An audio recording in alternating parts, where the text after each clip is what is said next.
It's time for Michigan's newest sports talk show, Mitten Madness. And here he goes. Defense win championship. Michigan sports talk from here in Battle Creek. The latest stories, the biggest games, all across the Mitten State. That's not something you play with. Streaming live and on demand on the 95.3 WBCK app. Here are your hosts, Jacob Harrison and Da'Jzon Hughes.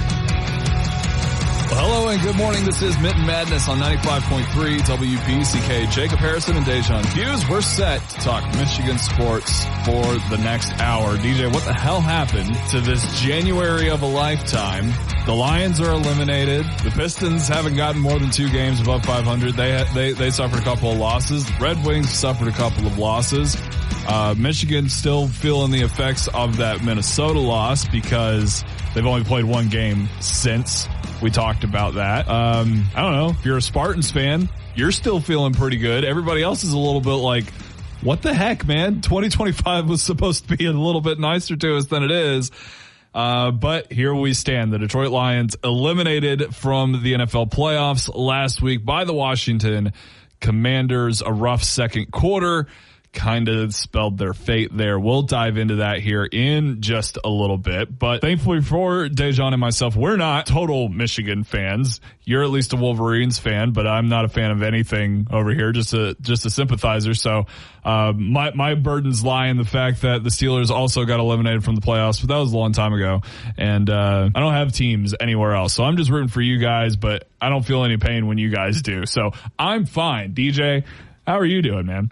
Actually, I'm doing pretty okay. I mean, that Michigan loss to Minnesota was tough, but they did bounce back and grab a win in their next game. So that made me feel a little bit better. I feel like the Northwestern game was a little closer than I'd like. There's some things that I feel they should fix, but I think they're going to be just fine. Been watching Spartan basketball, so I think that is keeping me on the up and up outside of lacrosse. Lacrosse is going well in those realms. So I've kind of just been consoling Lions fans, honestly. Like I want them to feel good about their season. I don't want them to feel like it was all for nothing or that it wasn't indicative of what can come for the future. They had a very good season and lots of turnover and things are happening now, but I was just reassuring them that the Lions are in a fantastic position. Oh, for sure. I think a lot of people look at the changes that have happened since the loss, and we'll dive into those and give some opinions on those situations. But there's something to take away from a 15-2 season, especially when you have 20 plus players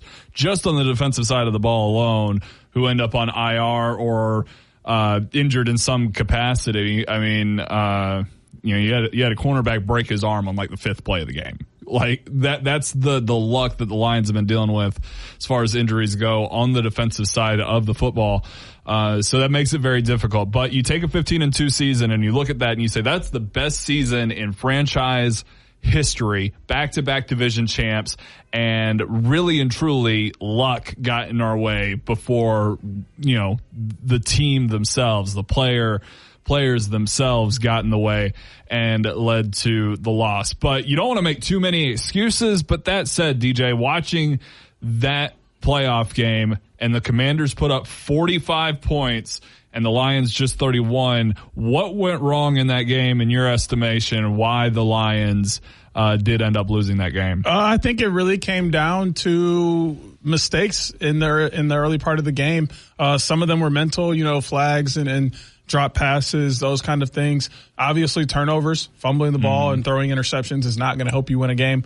But it really comes back to what we pointed out last week. The best parts of this Commanders team is their ability to have speed on the outside, their ability to have great route runners, and then a quarterback that not only can sling it, but can also extend plays and create things on his own. Those two things proved to be the reason why the Commanders were able to jump out to a lead. Jaden Daniels was making plays in the first half that he didn't quite make in the second half because they adjusted to it, but that was enough. When you give that up in the first half, you have to do so much more in the second half to catch up for that. The Lions weren't able to do that, and at the same time, their receivers had themselves a day as well. And I think coupling what you said and some more of what we talked about last week, I don't think the Lions ran the ball enough. I don't think they tried to control the game. I think they were trying to keep pace with Washington because they knew Washington was going to score.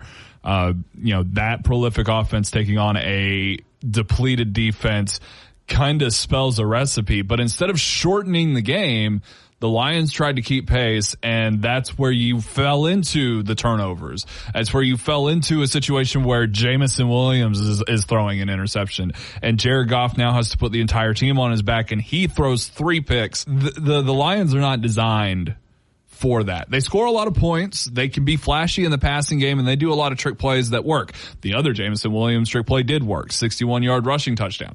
But they did not control the football.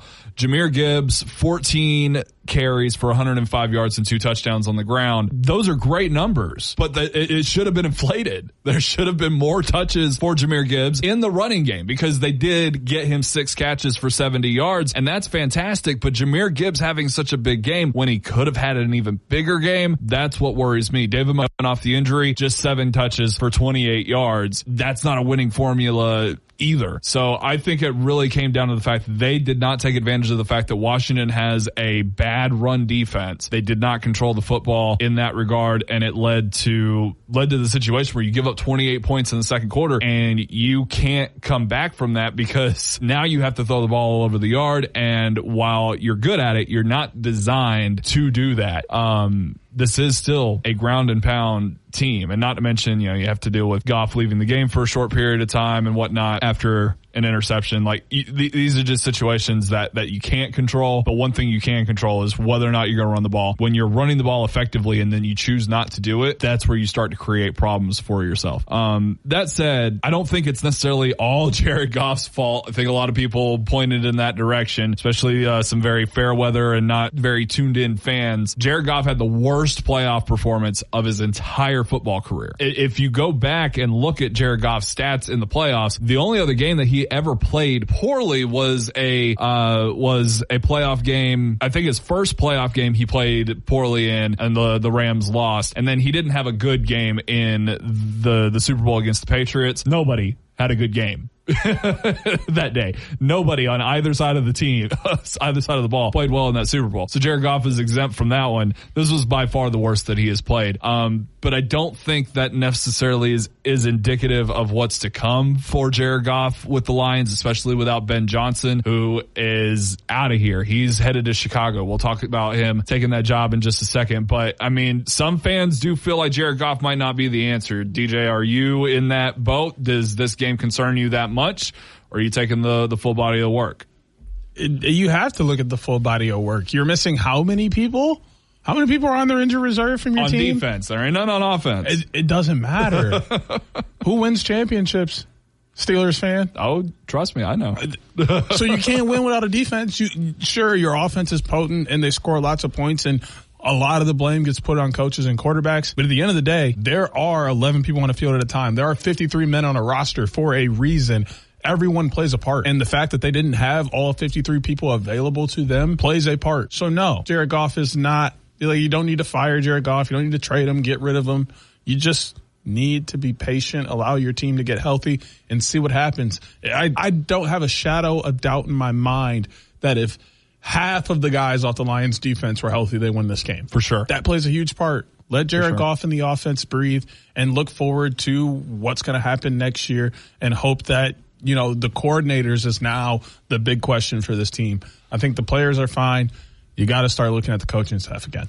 And that's where we got to turn. Ben Johnson is now the head coach of the Chicago Bears. Certainly seemed that was the writing on the wall, dating all the way back to maybe mid-season, about the time that the Bears fired their former head coach. But it comes to pass. While there was a late push for him to maybe go to Las Vegas and join Tom Brady and the gang for the Raiders, he doesn't sway off of it. He goes to Chicago. He's going to be coaching Williams there with the first overall pick, and obviously more room to grow there, but there are solid building blocks in place for a coach that knows what he's doing, and it appears that Ben Johnson does. I mean, concern level just for the Bears themselves. This is already, mathematically, it was the best division in football this year, despite none of the teams being left. Greatest season win-loss record in NFL history for a single division. The Bears didn't contribute a whole lot to that, though they did start strong. I mean, do you think that Ben Johnson's the answer there in Chicago, or is it greater issues at work there with upper management? Because that is my line of thinking. The Bears have a up top problem, not a down below problem. The Bears just have a problem. They're just a problem. They're a problem franchise. And that's just me being a Packers fan. I think, him stepping into that role is going to be good for them at some point. A lot of Lions fans are upset, and in my opinion, rightfully so. You should see how Packers fans feel when somebody leaves us to go be with those purple pirates. Thing's just the dumbest thing ever. What are you doing? Go anywhere else. I will root for you for the rest of your life. But you go right there. Aaron Jones. Totally get it. I totally get it. So that's just, insanity in my opinion. No, I get it. Well, I will say this, and because the same terminology is thrown around college football. Coaches don't have loyalty to teams. They have loyalty to the honor to wear a polo. They don't care what color that polo is and what logo's on that polo. That's their job. And they take the jobs that are the best instance for them, best fit for them, best opportunity for them. And I think that's what Ben Johnson did. Even if you wanted to work with Tom Brady down in Las Vegas, who the hell is your quarterback? Maybe Sam Darnold at best, or you're trading up to reach on one of these quarterbacks in a very bad quarterback draft class. It doesn't seem like a good idea. At least the Bears already have somebody that they're willing to work with and that you've got in place for the next 3 to 4 years. And if it works out, much longer than that. And you've got building pieces around Caleb Williams. So I think it was a good idea for him. Maybe disagree with already having your coaching staff ready to go less than 2 days later, because that implies you weren't completely focused on beating the Washington Commanders, but it's not the biggest reason why they lost. But we got to wrap up there. When we come back, more on the Lions' loss, Aaron Glenn and his new landing spot as a head coach, and everything else going on in Michigan sports here on Mitten Madness 95.3 WB.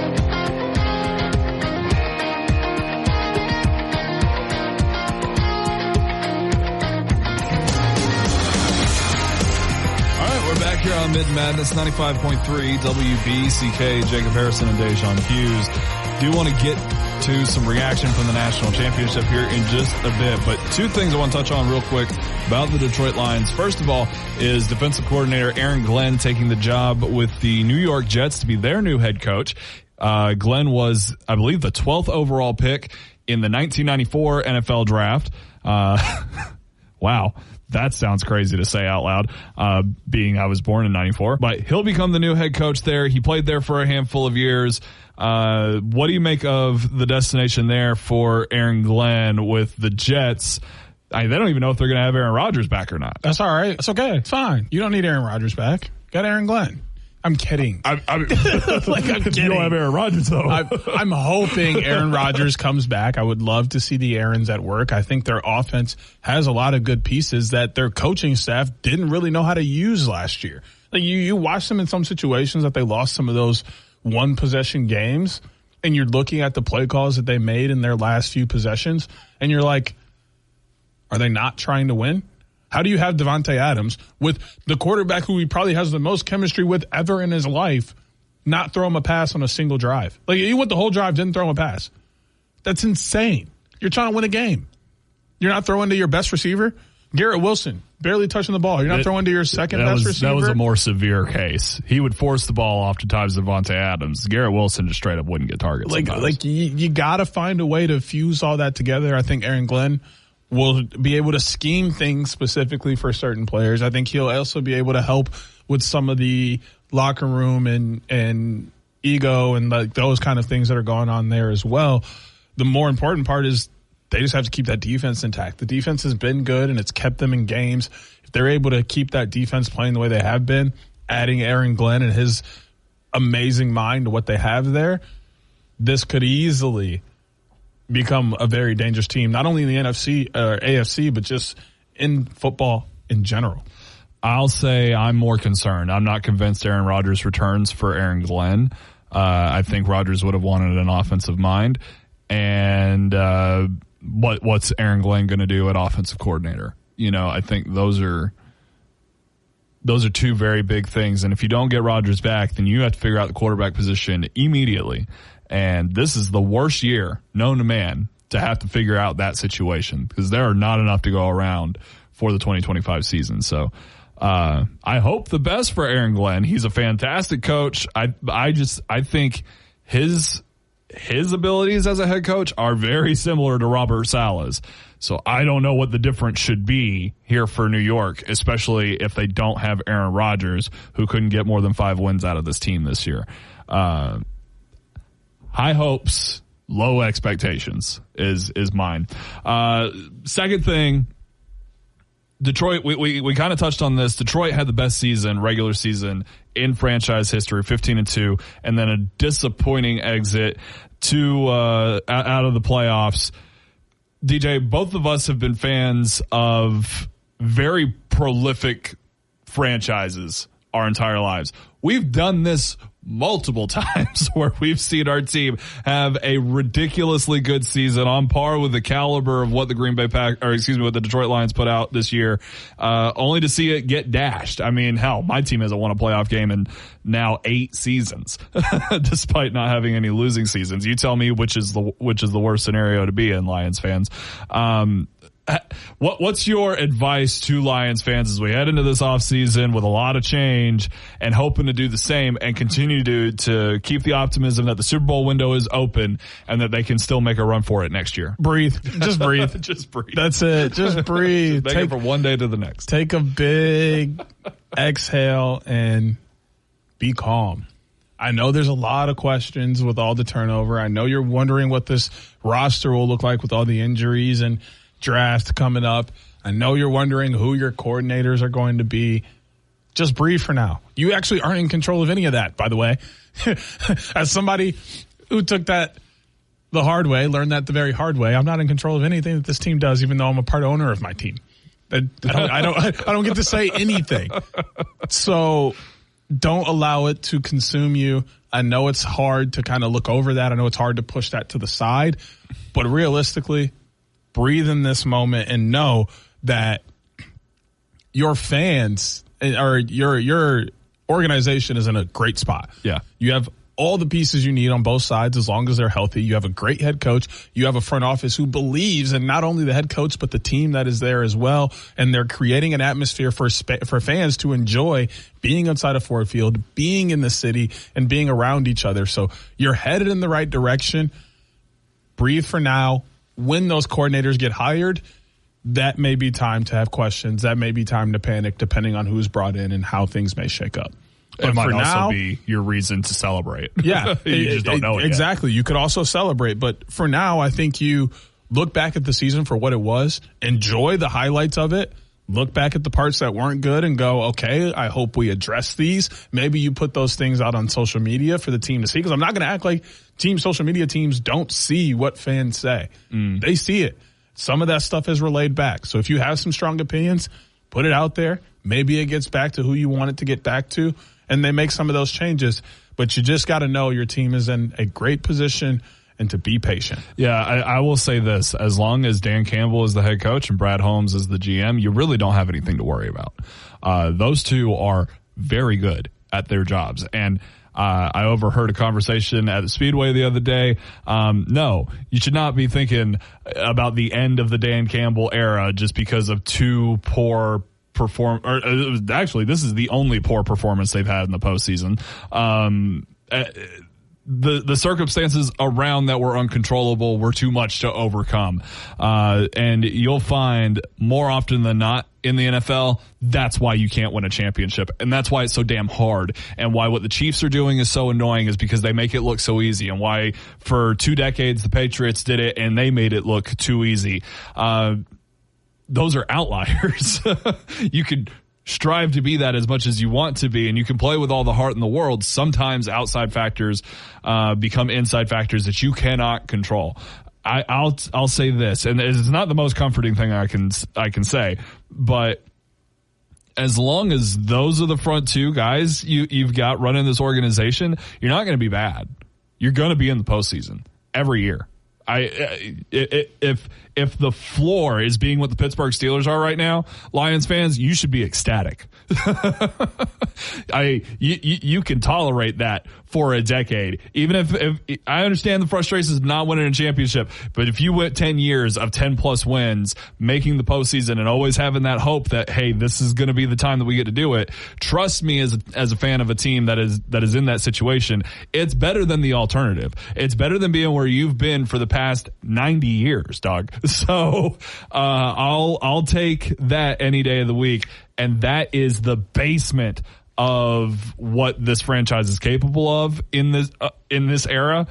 And I believe that they will be much better than that. I don't think they're going to sit in the basement of their potential. I think this team will win championships within the next 10 years. It takes some time, and it takes getting the right places. It takes having a lot of luck too. So just be patient. Like DJ said, breathe. All right. A national championship happened, and that team down south, they were the ones that came out and won the game. Props to Notre Dame. They put on a fight there towards the end. That first drive was something unbelievable. It just wasn't sustainable. The second that they went 3 and out on their next drive, I felt like that was such a huge turning point in that game.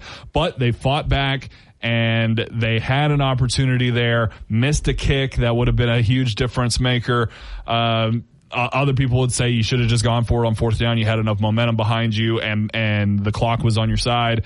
But nonetheless, Ohio State exercised their demons and won the national championship. Second time that they've won a national championship in the year that the college football playoffs were expanded, or at least the college football postseason was expanded to include playoffs or more seeds.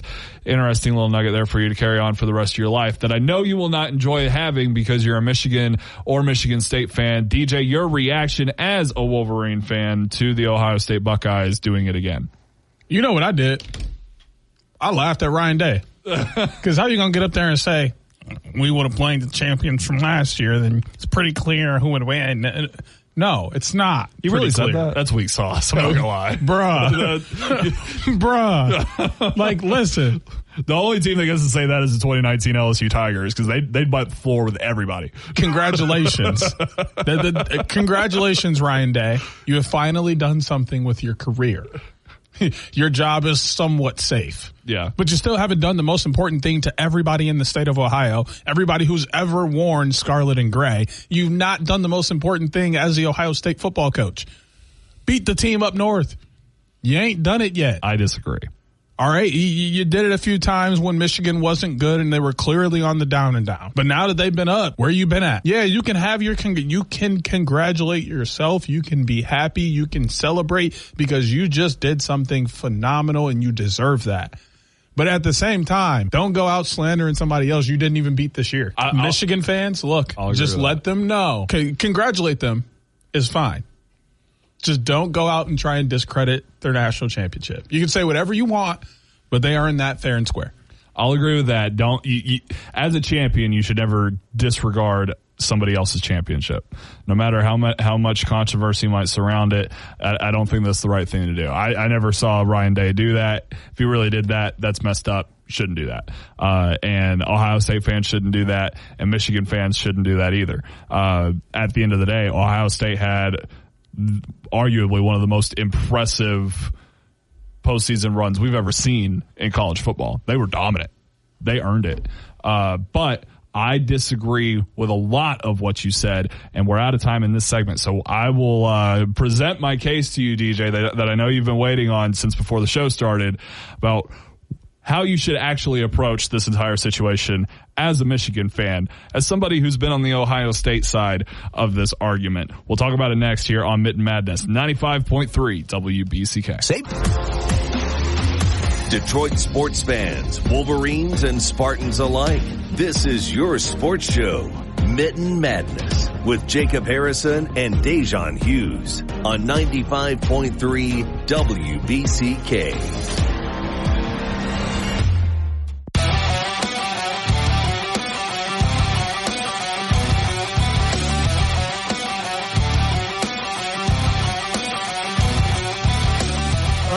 back here on Mitten Madness, 95.3 WBCK. Jacob Harrison and Da'Jzon Hughes. And last thing that we're talking about before we get to our picks in the next segment, I guess, unless we got some time to check in on the Pistons, we will if we can.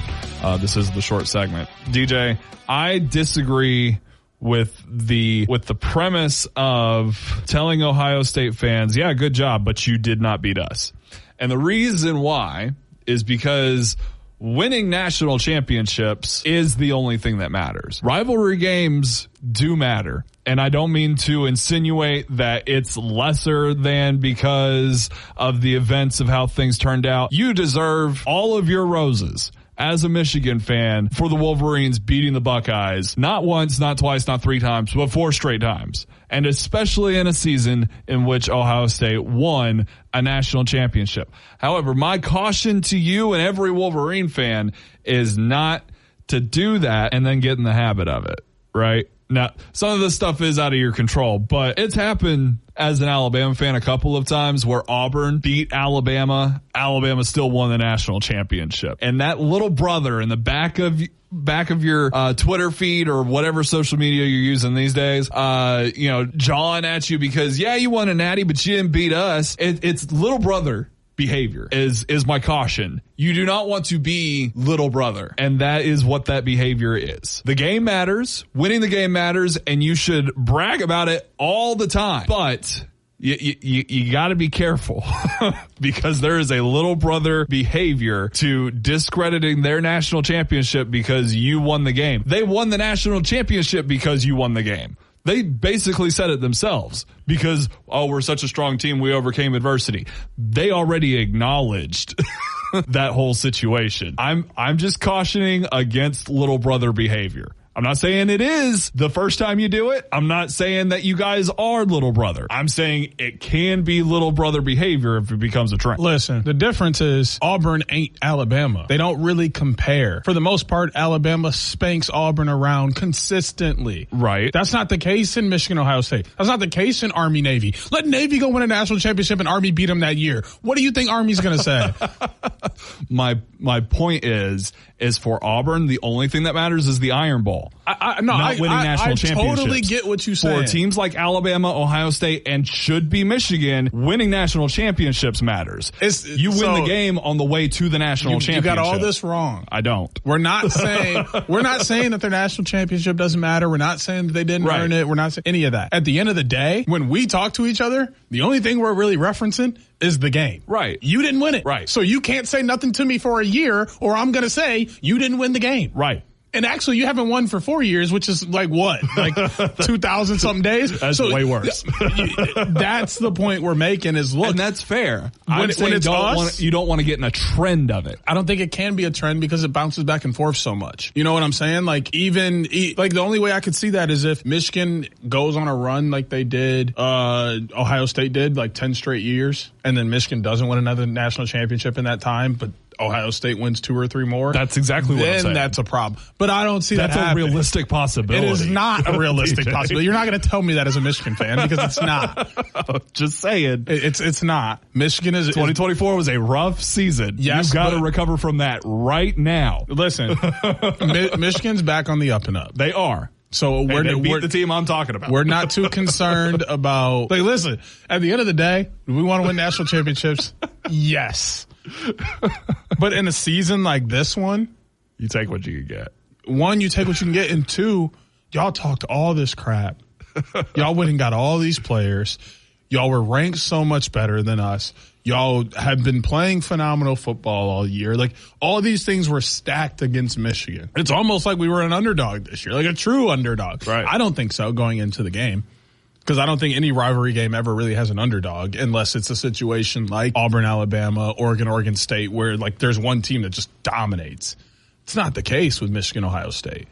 Each team has their periods where they're on top and they're dominating, but no team has been, hey, for 20, 30 years straight, we've just rocked you. Yeah, like it's not Ohio State, Indiana. Yeah, like it's not happening that way. So that is where I'm like, I don't see it happening because it bounces back and forth so much. These are 2 of the most talented institutions in the whole country. We're bound to get our get back, right? The way I see it is we are only acting this way because We won the game and then won a national championship, so we were undefeated. Right. But well, that's kind of what I wanted to get to is, when we won the national championship, we beat you guys. When you won the national championship, you still didn't beat us. That's a fine argument as long as you don't have to keep making that argument, because facts are facts. Michigan has won one national championship this side of the millennia, and Ohio State has won two. And Ohio State is currently, whether you like it or not, built to continue that success, while Michigan has a giant question mark on them. That said, Michigan did beat Ohio State and Alabama in back-to-back games to close out the season, and they signed the number one quarterback in the class. There's plenty of reason to feel like Michigan will turn this around.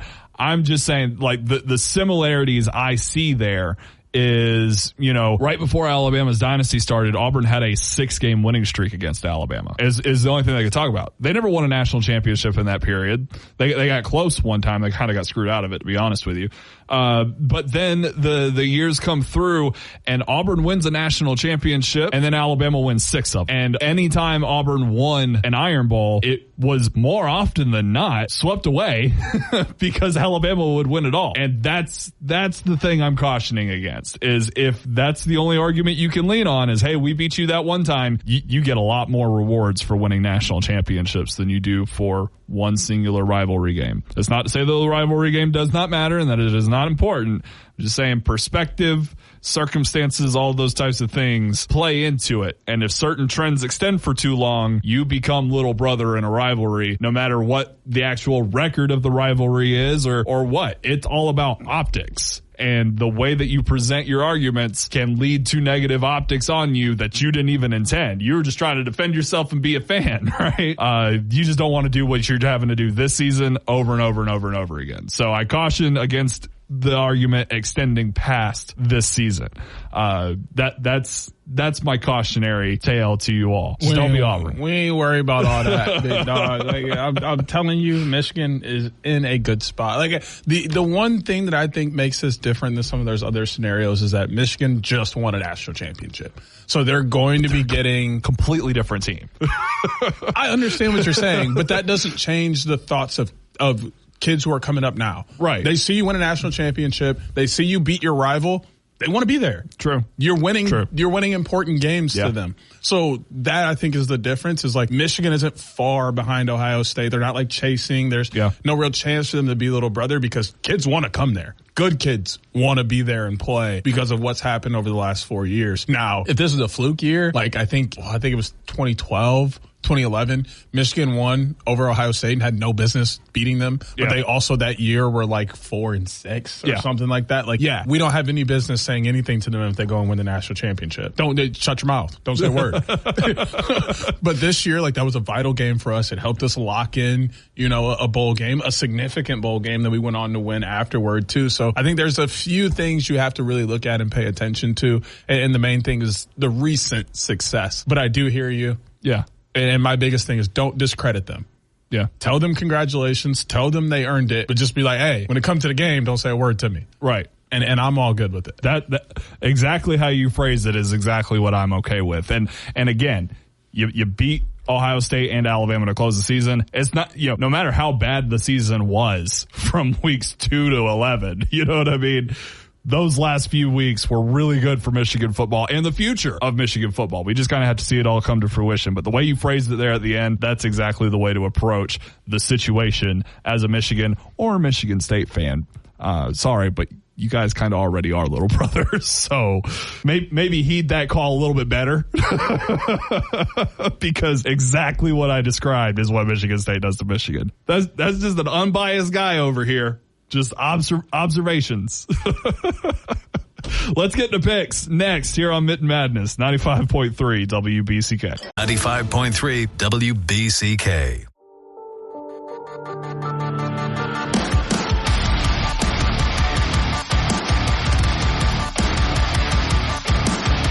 Back here on Mitten Madness, 95.3 WBCK, Jacob Harrison and Da'Jzon Hughes. It's time for us to make our picks. DJ, how are those standings looking? I had another great week at 5-1. You stumbled in at 3-3, so it pushes you back just a little bit more. I'm coming in at 79-53. You're at 75-57. So gonna need some legwork these next couple weeks.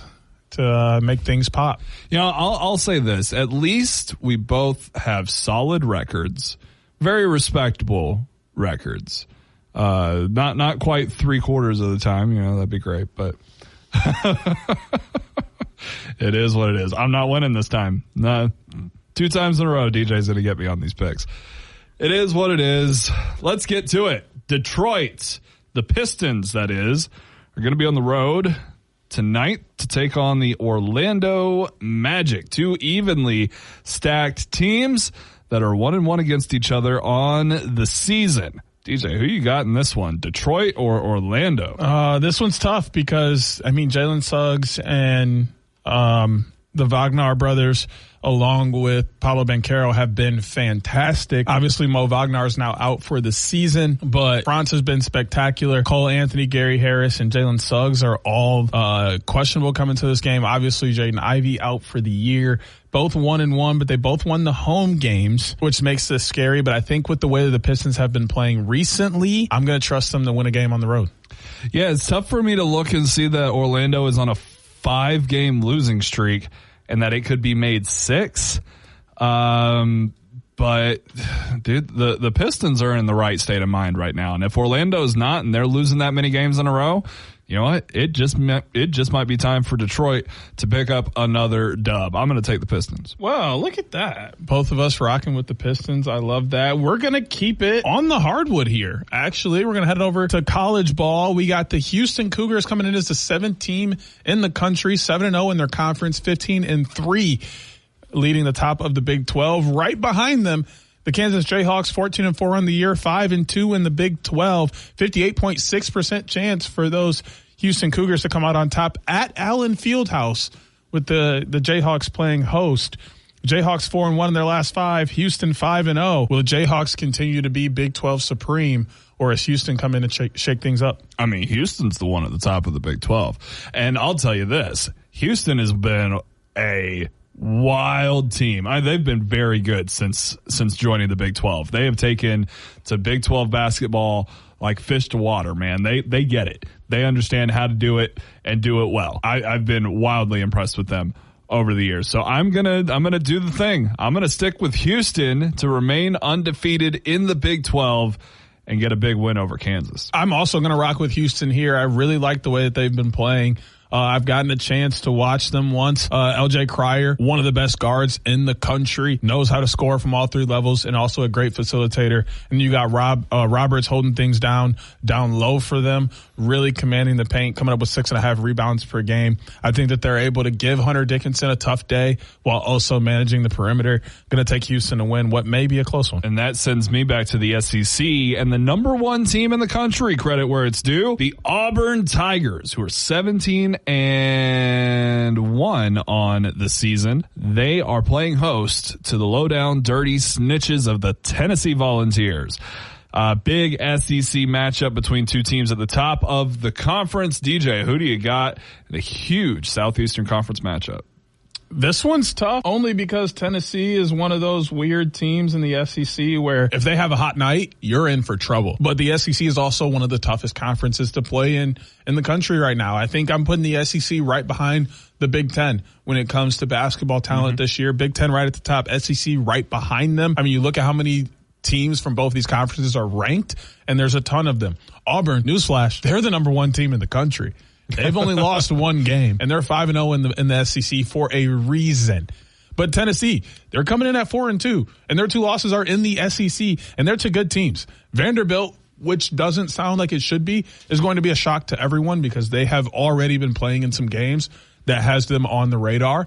They may be a tournament team this year and someone to look out for. And then you can never overlook Florida anytime you play Florida. And Florida went in there and smacked them around by 30. They invited them in to Gainesville and smacked them around. So that says a lot, but that also means Tennessee can compete as they went out and beat a ranked Mississippi State. They beat Georgia, they beat Texas, but they don't have enough for Auburn. Auburn's going to continue to be the number 1 team after this game because of guys like Broome. I mean, Broome is probably maybe a Wooden Award Player of the Year kind of guy, averaging 18 points, 10 rebounds, 3 assists. Not too many players in the country are doing that. He's going to continue to excel. I got the Tigers. Yeah, and to your point about the SEC being up there with the Big Ten, these are two conferences where every single team has a winning record. I mean, you mentioned Vanderbilt. Vanderbilt's in the bottom half of the SEC. They're 15-4 and 3-3 in conference. Like, these are good basketball teams, but Auburn is on another level this year. And Tennessee getting gobsmacked on the road by Florida doesn't give me much reason to believe that they're going to go into, the heart of the jungle there against the Tigers and pull out a win. There's a reason ESPN Analytics is giving Auburn a 74% chance to win this thing. I'm taking Auburn. Well, before we head on over to the gridiron to talk about some football, we got a very important conversation to have as we head into the Octagon for what will be an amazing fight night, February 1st, 2025. This one going down in Saudi Arabia. Main card starts at noon. Prelims are at 9 a.m.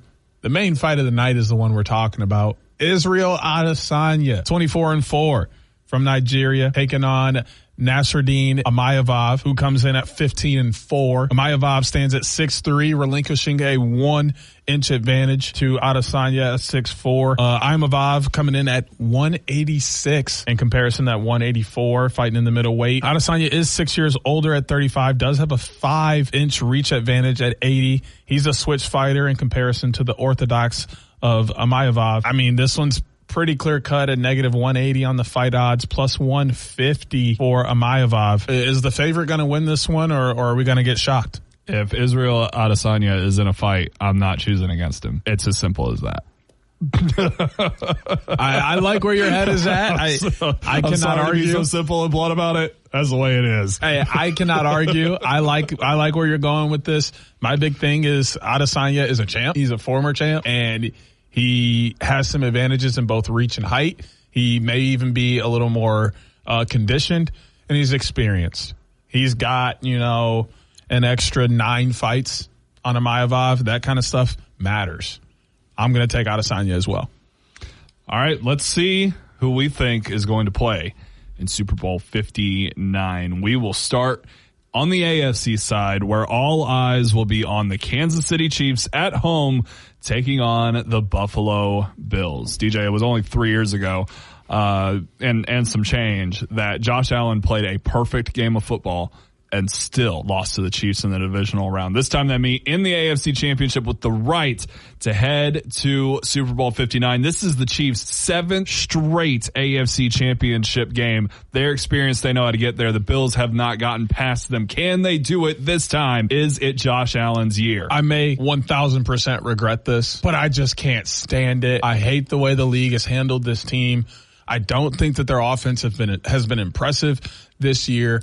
Their defense has really been holding them in, but there is a hungry guy on the other side. There's a hungry team on the other side that's been trying to prove to everyone. Not only do they have the defense like they've been having, but they have the offense too, even without some of these big names that they lost in the last year or two. I'm going to go with the Bills. I think this game 100% comes down to the Bills defense.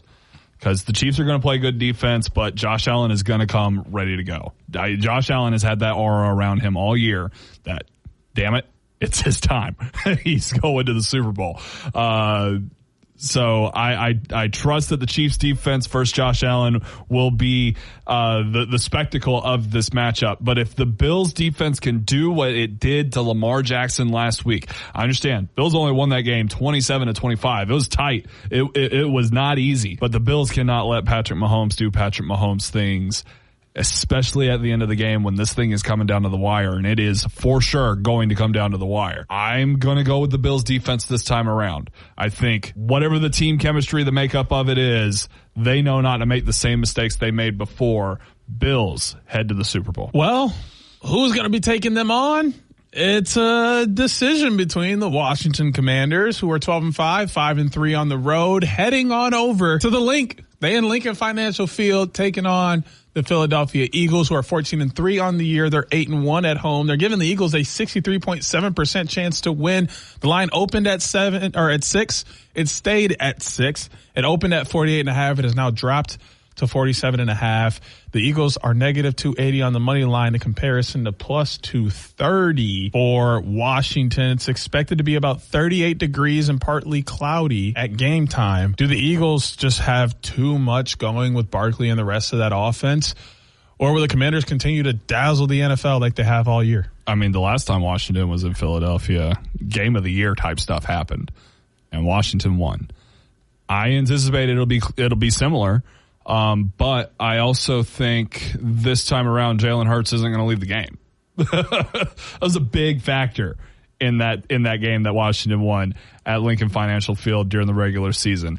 I would love to pick Washington. The fact of the matter is that in 58 Super Bowls, a rookie quarterback has not done it. They've not done it. It hasn't happened in 58 years. There's no reason that I should pick against the odds of 58 years. If Washington goes to the Super Bowl, more power to them. But the Eagles are way too much for them at this point of the season. And the odds are just stacked against Washington too much to make it make sense to pick them. So I'm going to take the Eagles to play the Buffalo Bills in Super Bowl 59. Well, as everybody knows, I'm a Philly adjacent, so obviously I'm rocking with the Eagles. The Commanders are going to make this a fun game. Oh, yeah. Jaden Daniels has been absolutely amazing to watch this year. Excited to see what else he does for the Commanders in the rest of his season. But their season comes to an end this week. Eagles are going to the Super Bowl. I just hope it's not against the Chiefs. And I just hope that we see anybody but the Chiefs win a Super Bowl. But you did yourself no favors this week, Jacob. We're the same down the line. I already told you. I'm not going to win. Eagles, Bills, Adesanya, Auburn, Houston, and the Pistons for the both of us.